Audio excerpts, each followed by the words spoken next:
My dad always used to say, oh, you know what, the commercials are the best thing on the telly. And the thing is, at that point in time, he was right.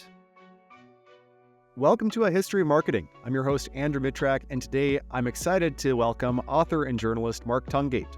For over 30 years, Mark's covered the advertising, branding, travel, and luxury industries. Mark serves as the editorial director of the Epica Awards, the only global creative competition judged by journalists who write about advertising and design.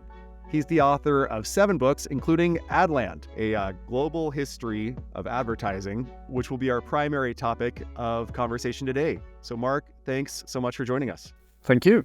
So Adland is an incredibly ambitious book. It covers the history of advertising, but it's not a picture book or an encyclopedia. It weaves several narratives of the people and the campaigns that define the industry, and it covers every continent, save for Antarctica. So what inspired you to take this on?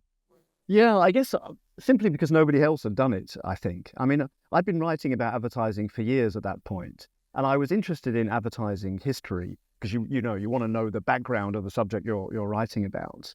But it seemed to me that all the books on the subject were kind of in silos almost, or rather country silos. It was like the history of British advertising, the history of US advertising, and then there were a whole bunch of places that nobody had ever really written about. So I thought, well, maybe I can take this thing on. Maybe it's me that should do this, rather arrogantly, perhaps. But so I thought, okay, let's give it a try. Let's see if we can do it. So in our emails prior to this, you mentioned that you had a blast writing the book, and it certainly comes through on the page. It's a very, very fun read. So what was your approach to researching it, and what made it so fun? Okay, so researching it was, basic journalism in a way. So existing sources, texts, articles, doing the background research, and then, getting out there and interviewing people. And, many of the people who'd made the sort of interesting parts of advertising, or the most iconic parts of advertising were still around. So I got to speak to them, which was absolutely amazing and probably the most fun part of writing the book. I mean, John Hegarty from BBH, George Lois, absolute legend, really funny guy. Phil Dusenberry, the late great Phil Dusenberry from BBDO. I mean, these people were, living legends and really good fun to talk to. That's amazing. Yeah, there's so many tremendous characters in this book. Did you ever find that advertisers sort of being salespeople themselves, that they maybe talk up their own history or embellish? And as a journalist, did you have to kind of validate things, or what was that process? So I guess that happened a lot. But I mean, what made it easy for me is that these people are storytellers, So you just sit there and you turn on your tape recorder or whatever, or your recording device, and they do the job for you. So that's great. I mean, obviously you have to, with any interview you do, people, they exaggerate, or they maybe they misremember things. But so you have to take everything with a dose of salt, and being skeptical is part of the job of being a journalist, I think. But by and large, I took them at their word.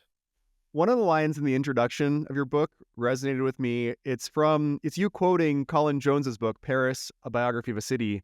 And the quote goes, "No history of anything will ever include more than it leaves out." So it's impossible to include every ad from every campaign, from every product, from every company. So how did you approach what to include versus what is on the cutting room floor? Yeah, it's a good point. It kind of sorted itself out in a way. I mean, I had a list of people I absolutely, and campaigns and characters, if you like, that I absolutely had to include. Figures like Bernbach and Ogilvy and Mary Wells, or people I admired and wanted to interview. Others cropped up along the way. Like I'd meet somebody who'd say, "Oh, you have to interview this guy; he's amazing," or "You have to interview this person." So that happened a lot. But I didn't want it to be. I also didn't want it to be too much like an encyclopedia. I didn't want it to be like a series of Wikipedia entries. And it was in danger of getting that way at one point. So I wanted to tell the story of advertising. I wanted people to be able to read it as a story. I've always said I don't actually read many books about marketing, and I always wanted to write books about marketing that people could read on the beach.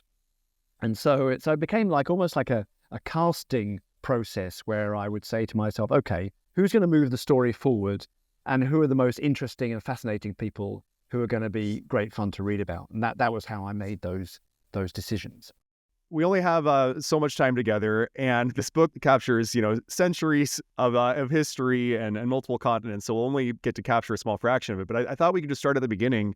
What were some of the earliest records of advertising you came across while researching the book? Yeah, it's quite controversial that. I mean, some people say cave paintings were a form of advertising, which, okay. It's said that there are forms of advertising in Pompeii. Somebody told me that there was, apparently among the ruins of Pompeii, there was an ad for a brothel, which I joked about, the two oldest professions working together, which is a nice anecdote. I guess you have to take it slightly with a dose of salt. But, advertising has been around forever. Ever since people have been selling stuff, there's been advertising. The word poster, for example, comes from the word post. So you're talking about, posts driven into the ground of people sticking information to them. So that's been around forever. So, I think almost as long as there have been sort of speaking, intelligent human beings, there's probably been a form of advertising, I would say. It kind of gets a little bit to like, what is the definition of it somewhat? Because a sign outside of a shop that says goat for sale, right, is sort of an advertisement, but it's not really the way that we think of it today. One of the early milestones happened in Paris, France. Can you tell the story of the first French newspaper and how it led to the first personal ads? Yeah, so this was a guy with a name that's quite difficult to pronounce called Théophraste Renaudot, and he was a physician to Louis XIII, and he was also kind of a philanthropist as well. So he wanted to help the poor. And he set up this kind of, I guess the best way to describe it is a kiosk where people who had jobs could come and, place advertisements, basically job ads, and say, I need someone to, I don't know, chop wood or milk the cow or whatever. And unemployed people could come and look at these ads and basically get in touch with the people and apply for the jobs. And Théophraste decided that this wasn't enough. He wanted to circulate his job ads more widely. So he created this pamphlet, which became the first newspaper in France. Although it only had job ads. It didn't have editorial at the time, but it was essentially what we think of today as being a newspaper. It was a folded sheet with information. That information was jobs, people looking for hired help. It's amazing. I mean, one of the things about advertising today is it sort of subsidizes all of our free media, or, television and radio, and we get content in exchange for ads. And it strikes me like, wow, this is intertwined right from the beginning. I think this was 1631. So the first newspapers intertwined that. It's just remarkable that it happened so and as early. a journalist, I think that's why I've always quite enjoyed writing about advertising. And as a journalist, felt that it was almost incumbent upon me to do that because, ads, if you're a journalist, ads basically pay your wages. I mean, there's no really getting around that. So, so I don't feel bad about writing about advertising. So back then, these are personal ads. So it wasn't an ad agency doing that. Can you tell me about when the first advertising agencies started to emerge? Yeah, so we are probably talking the 19th century when there was a lot more printed material around. Particularly newspapers were really coming, into their own at that point. So the first agencies were really what we might think of as media buying and selling agencies today. So they would be middlemen between the newspapers who had space to sell and the clients who wanted to buy that space. So those were the first agencies. They weren't creative agencies. They were representatives of the media. Yeah, so these were people where, hey, instead of going to, if I want to market a product, I don't want to go to every newspaper individually. I'd go to sort of a middle person, Exactly. a middleman who would sell the space and they'd take a margin for it. And so when did creativity start entering the picture? Yeah, it's difficult to put a finger on, but I have the feeling that the clients basically started hiring copywriters to kind of make their ads more interesting and more persuasive. So a kind of creativity began then. A lot of those people were also journalists, actually, and you find throughout advertising history that people flip between the two, as I've done, actually. So I think that's really the start of creativity, but it was very much in its infancy at that point. Mm-hmm. Your book cites that John E. Powers is known as the father of creative advertising. And whenever I see the father of anything, you kind of have to, well, okay, there's probably a lot of fathers. There's probably not just one. He's somebody, he's known, I think Ad Age cited him as the father of creative advertising. He worked primarily from the 1870s to 1890s.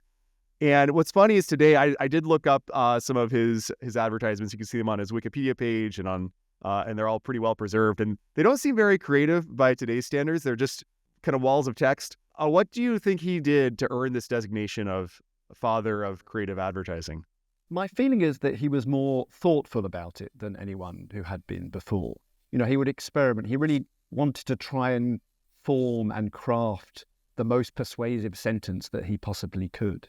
So I think that, okay, maybe or maybe not, he was the father of creative advertising, but I think he was the father of the real craft of copywriting in a very applied way. So for me, that's his real contribution. He was almost like he was a sort of forerunner to somebody like David Ogilvy much later, who was also a great wordsmith.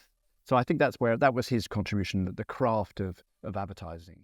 Absolutely. I copied down a excerpt from your book. I'm going to read it out loud because I think it does sort of capture some of that wordsmith. So Powers once claimed that, quote, fine writing is offensive.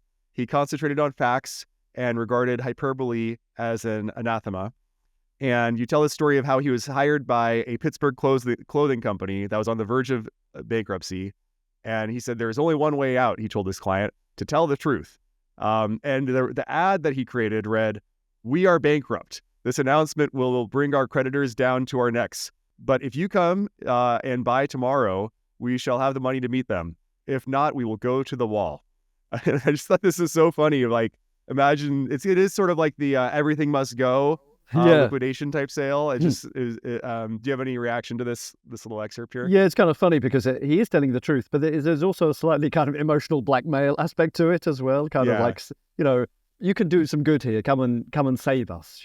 Come and buy some clothing and save us from bankruptcy, folks. This is a good thing that you're going to do here. So there is a kind of, although he says, okay, no hyperbole or anything, there is a kind of sneaky element of persuasion in there, I think. The bluntness of "we are bankrupt," that is something that'll catch your attention as well.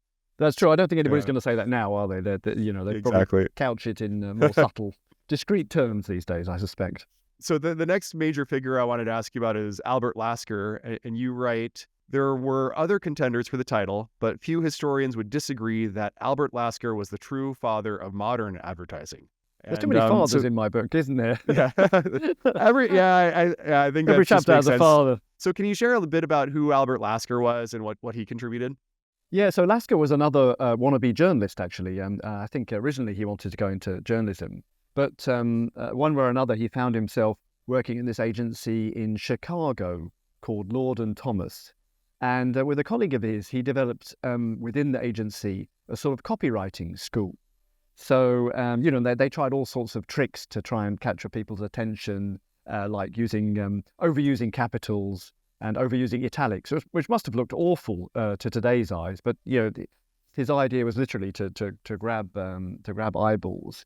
And he ended up running the agency. And the interesting thing about it was that he actually had a stable of 10 copywriters, which was unheard of because most agencies had like one or two. So I think what he did was that he turned advertising into something that was considered slightly dodgy and a bit sort of piratical and swashbuckling into a serious business. He made advertising respectable. I believe that was his contribution. A lot of advertising was for things called patent medicines, which today we would kind of think of like snake oil salesmen or something like that, where it's like, oh, this is a very dubious medical product and people are making claims. And that was how do you sell that to the masses? Well, advertising's one way. And it sounds like around this time, more established companies and reputable companies were working with agencies and embracing advertising as well. That's exactly right. It kind of went from the Wild West to, a more modern America. And America was, certainly, I would say, the birthplace of modern advertising for sure. We aren't going to have time to capture every biography of every person on this, but there's so many from the early 1900s that I'd be remiss not to mention. I'm just going to rattle off a bunch of names. J.C. Leyendecker, Johnny Kennedy, Claude Hopkins, who I think was hired by Albert Lasker, Absolutely. Harry McCann, Rosser Reeves, J. Walter Thompson, Stanley Rezer, Bruce Barton, Leo Burnett, Raymond Rubicam, George Gallup, Ernest Dichter, and David Ogilvy. They're giants in advertising. I hope to record podcasts someday on each of these figures. Something that struck me is that they're all either Americans or they're immigrants who built their careers in America. They helped sort of form this Chicago and Madison Avenue scenes of advertising. So what was it that led the modern advertising industry to take shape in America during this time? And specifically kind of what led to Chicago and Madison Avenue sort of emerging as the main areas for advertising? Yeah, I think it was simply because the US was technologically and economically more advanced than Europe at the time. I mean, Europe was stuck in the 19th century until quite a long time after the First World War. Indeed, I grew up in London in the 1970s, and sometimes London in the 70s still felt like it was stuck in the 19th century compared to New York. So, the US was kind of forward-looking. It was inventive. It was the first with commercial radio. It was the first with the motor car, at least on a mass-produced basis. So there was stuff going on in America there was stuff to sell. And when there's stuff to sell, advertising emerges to support it. So, that's my feeling about it. And of course, it attracted people, a bit like Hollywood in a way, which I guess was growing up around the same sort of time. It attracted people with sharp minds, business minds, a love of words, a lot of imagination, and they all kind of, congealed around these figures in Madison Avenue and in Chicago. That would be Leo Burnett, for example, and to kind of create this nascent industry, which was full of, smart, imaginative people working in a kind of technological revolution in a way. Let's jump ahead to the 1950s and the creative revolution. Up until this time, the art department and the copywriting departments were mostly kept separate. There were some ads that were really beautiful, beautiful artwork, but they weren't necessarily married in the same way to typography or to the words. And there were fantastic wordsmith ads, but they were sometimes walls of text that didn't really embrace visuals. But all of a sudden, these things started getting intertwined. When this changed, advertising got a lot more exciting. If you look at some of the ads from now, they feel very contemporary, very modern, persuasive. They just look cool. So how did the creative revolution emerge, and who were the people responsible for ushering it in? Yeah, well, the creative revolution is probably my favorite era of advertising. Yeah. And funny, just as an aside, when I was working on the book and I was already deep into it, I remember meeting a friend of mine, another journalist in Cannes, where the big advertising festival takes place every year. And he said, I was just thinking about you and your book because there's this new TV show that's coming out soon called Mad Men. He said, You should get into it. I think you'd really like that. And so my book kind of, I was actually in Madison Avenue researching the whole Mad Men era around the time that the series was just about to come out. It came out slightly after my book was published. Anyway, that's a kind of anecdote. But to answer your question, you can't talk about the creative revolution without talking about Bill Bernbach, and who was the co-founder of DDB. And Bernbach had worked at another agency with a graphic designer called Paul Rand, who's incredibly famous. The IBM logo is him, basically. And they had always worked together. So they would build a concept up from the beginning with the art and the copy working together, which was insanely hadn't really been done before. So that was the idea and the kind of magic that Bill took with him to DDB, which became the kind of spark for the creative revolution. He also was a guy who was kind of wisecracker. He was kind of he had a good sense of humor. He thought that people should be treated intelligently.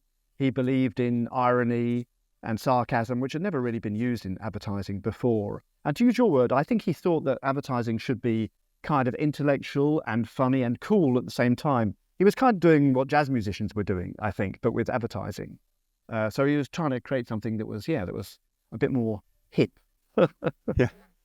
Yeah. I'm going to read a couple quotes from your book related to this collaboration between Bernbach and Rand, and let you react to them. So first you quote, Bernbach worked in tandem with Rand, his lively copy rendering the art director's images doubly effective.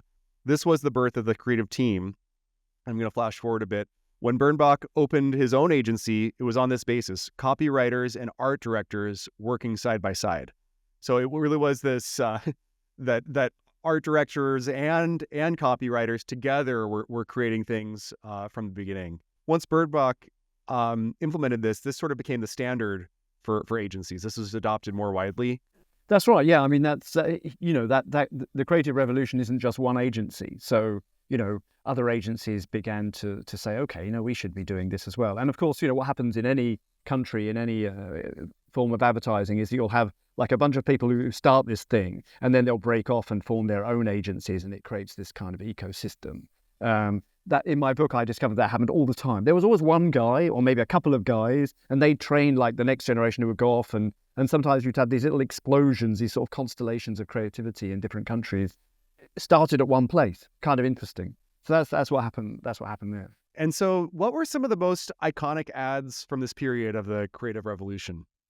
Well, the one that everybody talks about and you can't get around is Think Small for the VW Beetle. So basically, and I'm sure you've seen it, tiny VW Beetle in the midst of a vast blank, more or less, page.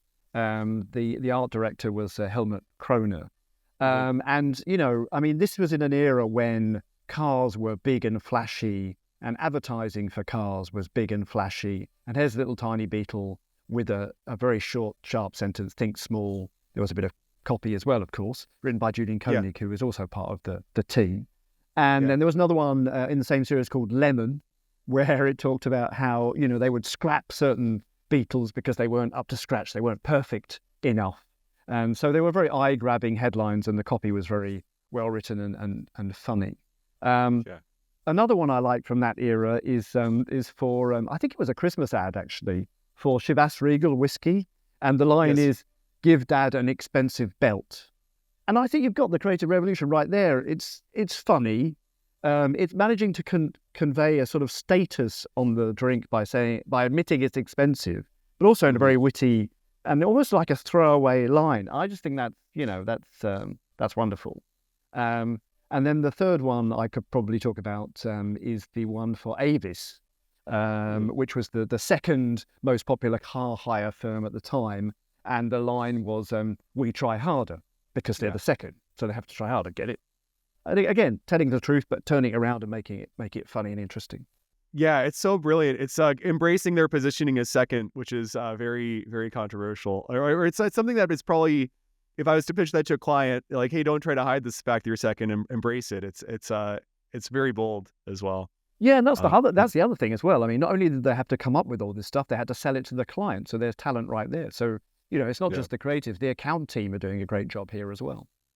We've cited a number of print advertisements, but the creative revolution also coincided with the emergence of television. Of course. And I mean, television predates it a little bit, but it's around this time that it started to see some color. You started to see televisions in everybody's home, and television had a much larger impact on the culture in the kind of late 50s and 60s. And do you have any favorite television ads from this period? Well, yeah, I mean, the VW did one where, how does the snowplow driver get to the snowplow? So you should see a little VW driving through the snow. That was a classic. And George Lois cites one. He worked at DDB, but I think he was already working at another agency at that time, where he was working on an ad for Xerox, and he made a film of a whole bunch of monkeys Xeroxing, photocopying stuff to prove how easy it was to use the photocopier, and that was apparently a bit of breakthrough TV advertising because it was kind of controversial and funny. Once the creative revolution got going, TV advertising suddenly became entertaining. You mentioned the show Mad Men and how that was part of the creative revolution era of advertising. And in the show's name, it's Mad Men, and most of the names we've mentioned up to this point have been men. And it's was, like a lot of industries, especially at this time, a very male-dominated field. One of the women advertising leaders of the creative revolution was Mary Wells. And can you tell me about who Mary Wells was and what her contributions were? Mary Wells is one of my absolute heroes or heroines, if you prefer, of advertising. Unfortunately, I never got to meet her. Fascinating person. She originally wanted to go into theatre, she says, in her biography. And I think that's what, in a way, made her stand out, because she realized that advertising could be about creating a theatrical experience, kind of a sort of dreamlike experience in a way. By having this kind of slight touch of magic about her, she became one of the biggest names in 60s advertising. You may have seen, this is a famous one, it's a French tourism image she commissioned from the photographer Elliot Erwitt. And it's basically a father and son riding a bicycle. So the little boy's on the back of the bike, and it's shot from behind, and they're riding down this typical tree-lined road in the south of France somewhere. They're both wearing berets. I think the little boy's carrying a baguette. And it's like the whole of France is in this picture. It's irresistible. And so that was commissioned by Mary. And I think it captures her her way of seeing the world as kind of a dreamlike place. And also, now we're in the 70s, she was given the brief of making New York a more desirable place for tourists, because you'd had the Son of Sam killings. New York was in cinema was portrayed as kind of a downright violent place, and tourists didn't want to come. In fact, if you've seen Taxi Driver or some exactly, of those, it's like right, exactly, exactly, yeah. So, she was given this brief, and so she worked with a designer, another famous designer called Milton Glaser, and Milton came up with "I Love New York," with the heart, "I Heart New York," and that was under Mary's kind of brief. So those two came up with this thing, which is still an icon today. I mean, it hasn't, aged at all. So, even if that was her only contribution to advertising, and it wasn't, she would still deserve the legendary status that I think that she should have bestowed upon her. It's amazing how certain things, they just become such cultural icons. They almost feel like they're above advertising in a way where that, hey, at the end of the day, I Heart New York, it's kind of obvious that's just a slogan, a tourism slogan, but it's been elevated to such a high stature in popular culture that it's on mugs and shirts and bumper stickers and everything. But it all ties back to an advertising campaign to. Absolutely. Yeah. Well, all of a lot of my questions so far have been very American biased. I'm showing my bias here. Oh, don't worry, that's okay. And Great Britain, around the time we're in the 1970s, late 60s, 70s, this was a really booming era, and especially for television advertising, filmmakers like Sir Alan Parker and Sir Ridley Scott, they started their careers in directing commercials. And can you share more about how the British pioneered television advertising? Yeah, well, I think a couple of things happened. I think that the Brits, people like Alan Parker, were kind of jealous of the creative revolution and wanted to recreate it in London. And also advertising in London was a kind of quite freewheeling, fairly dynamic industry. And so there was a lot of experimentation going on. And Alan Parker actually started making ads in the basement of the ad agency where he was working at the time. And but don't forget that the Brits are all about the theatre, right? Shakespeare, drama. And so, they were quite skilled, I think, at writing fairly decent scripts, ads that were TV ads that had a story, a bit of a narrative arc, that were funny and sometimes even quite beautiful.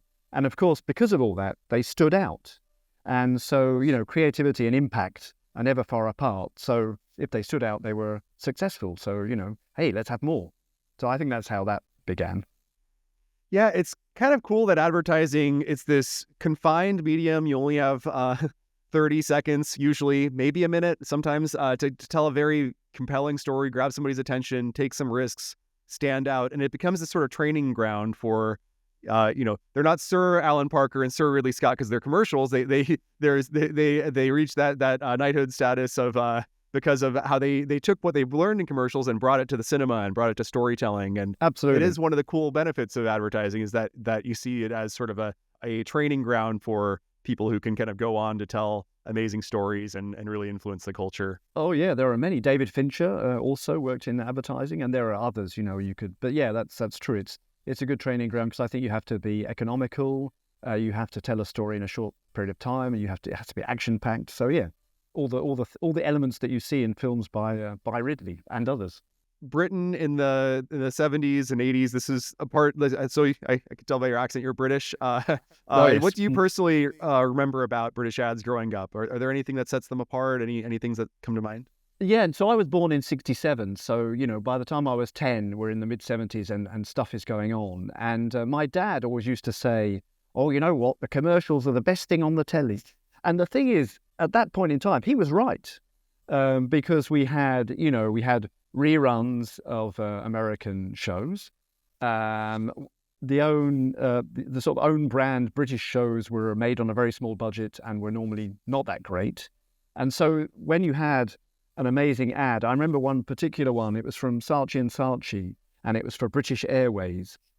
And basically the scene is they land the entire island of Manhattan at Heathrow Airport. using special effects. It looked like something from a Spielberg movie. It looked like something from Close Encounters. It was amazing. I was blown away by this thing. And even now, when you watch it, it's pretty impressive. And it was all about, I think the end line was like, every year British Airways flies the entire population of Manhattan, or the equivalent of the entire population of Manhattan, from America to the UK.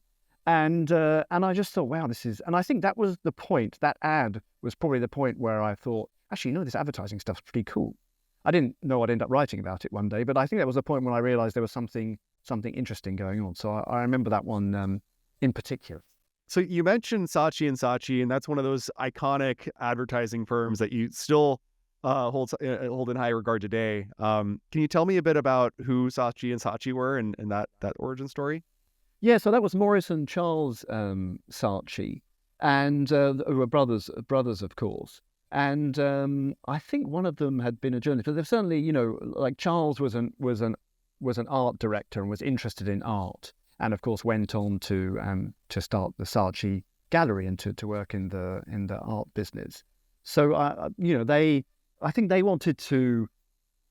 Again, I think that what happened there was they were ambitious to create a new kind of advertising, which was perhaps more glamorous and more kind of dynamic than some of the advertising that had been going on. So in that respect, I guess Saatchi & Saatchi were in a way our version of DDB in the United States, along with a couple of others. I mean, BBH, Bartle Bogle Hegarty, were very influential with their Levi's advertising as well in the 80s. So those are the kind of two that, when you think about British advertising in that period, kind of crop up quite a lot.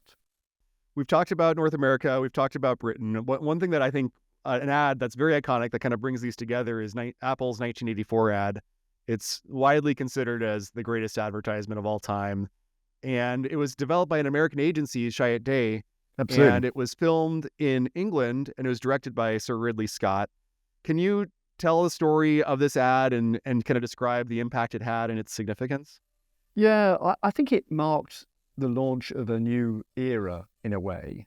It was the launch of the Apple Mac, which was cleverly positioned not as just a computer, but as a creative tool, which basically underpins the whole of Apple's image, ever since.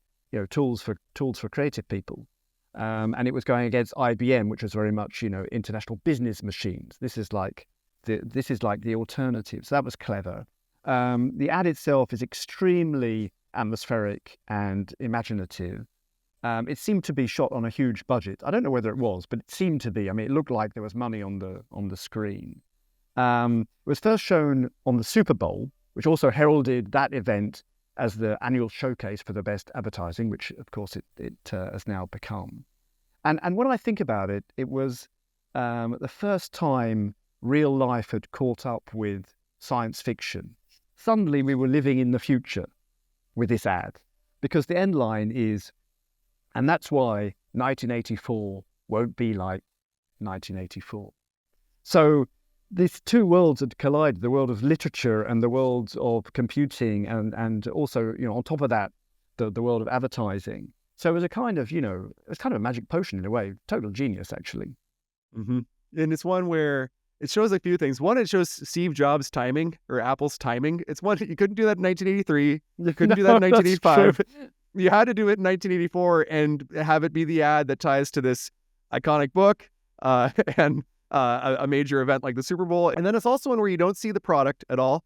You don't see computers in use. It sort of just is all about an emotion, a time, a feeling, and somehow it works. And it captures all that attention. It's almost an anti-computer ad, bizarrely. But so yeah, no, it's fine. I believe Lee Clow was one of the people behind that TBWA. So we've covered ancient advertising up to 1984, and I've only covered a small portion of Adland. And I want to ask a few more questions, and I want to read one of your quotes that comes near the conclusion of the book. Quote, "If the history of advertising has one overriding theme, it is this constant tug of war between two schools, the creatives who believe art inspires consumers to buy, and the pragmatists who sell based on facts and come armed with reams of research." If you were to look at the past few decades, or if you looked over the history of advertising, who would you say is winning the tug of war? Has it shifted over time from these creatives and the pragmatists? Who's winning today? What are your thoughts on this idea? Yeah, and it's funny how you change because I wrote that book a while back, and I was definitely on the side of the creatives because I guess I saw myself I was a writer, so I saw myself as this creative person, not interested in, and I hate maths. I'm terrible at maths, and like the data guys represented maths, like the maths teacher, and but I've grown perhaps a bit more mature since then. I hope so anyway. And to be fair, I think the ideal is a mixture of both. So creativity inspired by solid research, inspired by data. But I would say I still think that creativity is the key to a message you remember, which is the goal of all advertising. And creativity is a very intangible human thing. So I don't think creativity will ever be replaced by AI, for example, which is a whole other conversation we could get into. Mm-hmm. So for me, creativity is, Bill Bernbach, to go back to him, he said creativity was perhaps the last unfair advantage that business people had. And I like that idea of creativity being an unfair advantage because it's not easy to do. And if you have it, you're good. If I was to think of this tug of war, clearly during the creative revolution, the creative part was winning the tug of war. If I think of like the post-internet era of advertising, I think that the pragmatists that has become much more data science oriented. What's our cost per click? What's the very measurable ROI? And there are moments where creativity shines through, and of course they work together.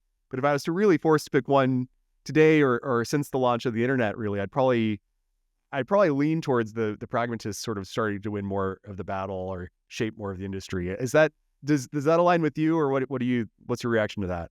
It's interesting. What I find is that the creatives who I think resisted big data, or some of them did, have now accepted that it can make their work better because it's made it easier to talk to a smaller bunch of people. So, to target your advertising, to know who you're dealing with rather than just kind of throwing it out there. Because, with a TV commercial in the old days, you really didn't know who you were getting. There were ways of, there were focus groups and stuff like that. But, a TV ad would go out into masses and masses of households. And, only a certain amount of those people were in the market for a car. Whereas now you can probably find out exactly who's in the market for a car and fire the ad at them. So I think the creatives have learned to deal with that world and to work within it.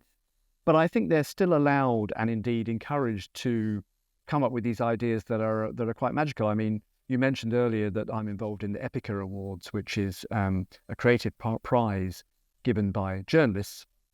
And every year I'm staggered by the amount of creativity and innovation and wonderful ideas that emerge. So yes, data is important. Yes, there are more facts to inspire creativity, but creativity really, it'll never die. It's still there, and I think it's still holding its head, more than holding its head above water. That's right. Yeah. And it is, in some ways, it's presented as opposing forces. I think there are plenty of examples of them working best together, and not just recently. Like one ad that comes from David Ogilvy, who we mentioned earlier, is he was always doing a lot of research on his clients, and he had this ad for Rolls-Royce in which he said, at 60 miles an hour, the loudest noise in this new Rolls-Royce comes from the electric clock. And it's very creative. You wouldn't think of all the things of the Rolls-Royce, you wouldn't think that the ad would showcase the electric clock.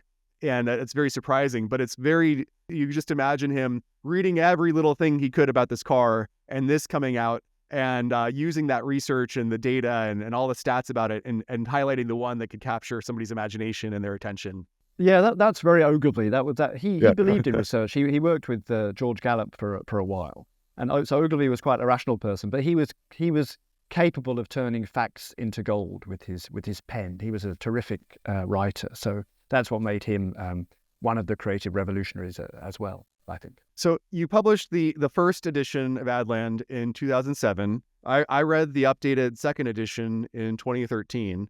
So we're probably 12 years on by the time this is published. Do you have any plans for a third edition of this book? You know what? I would love to say yes. But right now, writing a book is a lot of fun, but it's also extremely time consuming, and it's really hard work. So although there's a lot to say, particularly about the digital era, I kind of scratched the beginnings of the digital era, particularly in the second edition of the book. So there's a lot more to say, but right now I prefer to say it in the articles I write and in the interviews I'm doing on a kind of more or less day-to-day basis than tackle another book. But hey, never say never, maybe I'll just get inspired one day and say, okay, let's do this, Maybe I'll get frustrated and say, no, we need to do a third edition. So never say never, but there's not one cooking at the moment, no. And you mentioned your work today and the Epica Awards. Can you tell me about what the Epica Awards are and what your role in it is? Yeah, so I work for, my day job, if you like, is I'm a journalist for a site called Ad Forum, which is a B2B site for people who work in the ad industry. And we have an awards, the Epica Awards, which started out as the Editors and Publishers International Creative Awards. But people just call it Epica now. And so the idea is that once a year, we invite agencies, not just advertising agencies, but design agencies and production agencies to send us their best work. And we get around a table with a whole bunch of leading journalists. And we decide which is the most interesting and the most creative and innovative out of all that work, and we give some prizes and make a few people happy. So it's kind of a great job, writing about and rewarding creativity. I mean, there are worse jobs to have than that. And yeah, seeing and thinking about some of the best campaigns in the world, it just sounds like a fun job in general. Yeah. No, I get my, my boy is 13 now, so I get him embroiled. So when I'm watching something really cool, I say, "Come on, look at this. This is cool." So now he wants to work in advertising too. So that's amazing. Well, Mark, I've truly enjoyed this conversation, and I had an absolute blast reading Adland. I recommend it to everybody who's listening. How can listeners learn more about your work and follow you online? Okay, so I'm on LinkedIn, where I publish quite a few of my articles, or I link to quite a few of my articles, so you can find me there. If you want to find out about my more kind of domestic life, life in France, and also my own attempts at creativity, because I'm interested in photography, I'm pretty active on Instagram as well. So you can come and stalk me there. So those are the kind of best two places, I guess, right now. We'll drop links to those in the show notes. Well, yeah, thank you so much, Mark. I truly enjoyed this conversation. Well, thank you so much for inviting me. It was a real honor, and I'm very happy to have been on the show. A History of Marketing is written and produced by me, Andrew Mittrack. If you'd like new episodes delivered right to your inbox, visit marketinghistory.org. There you can also find transcripts of every conversation, including helpful links, images, videos, and other blog posts about marketing history. You can send me an email at hello@marketinghistory.org. If you'd like to support A History of Marketing, consider leaving a review on your favorite podcasting app, or better yet, tell a friend about the show. Thanks for listening.